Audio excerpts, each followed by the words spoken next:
জীবন খুব ছোট, কিন্তু কখনো ভেবে দেখেছেন কি ছোট্ট এই জীবনে সুখের ভাগ কতটা আর দুঃখই বা কতটুকু? একটু চিন্তা করলেই দেখতে পাবেন পুরো জীবনের বড় একটি সময় মানুষ কষ্টে কাটায়, সেখানে সুখের পরিমাণ খুবই নগণ্য।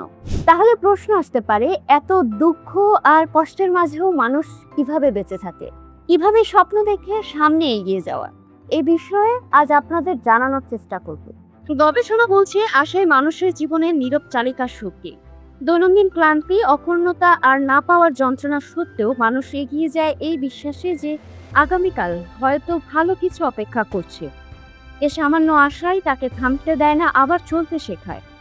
কারো বেঁচে থাকার পেছনে থাকে পরিবারের মুখে হাসি ফোটানোর স্বপ্ন, কেউ নিজের অবস্থান বদলাতে চায়, কেউ বাবা মাকে ভালো রাখার জন্য পরিশ্রম করে, কেউ সন্তানের উজ্জ্বল ভবিষ্যৎ গড়তে জীবন কাটায়, আবার কেউ ভালোবাসার মানুষকে ঘিরে একটি সুন্দর জীবনের অপেক্ষায় দিন গুনে।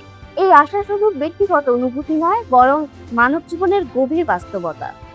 বিশেষজ্ঞদের মতে আশা মানুষের মানসিক শক্তি বাড়ায় এবং কঠিন পরিস্থিতি মোকাবিলায় সহায়তা করে।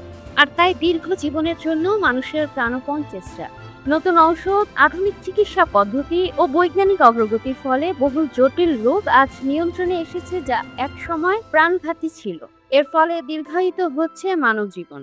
আর তাই আশাই মানুষের জীবনের সেই আলো যা অন্ধকারেও পথ দেখায়। যতদিন আলো থাকবে ততদিন জীবন থেমে যাবে না, বরং প্রতিদিন নতুন করে শুরু হবে।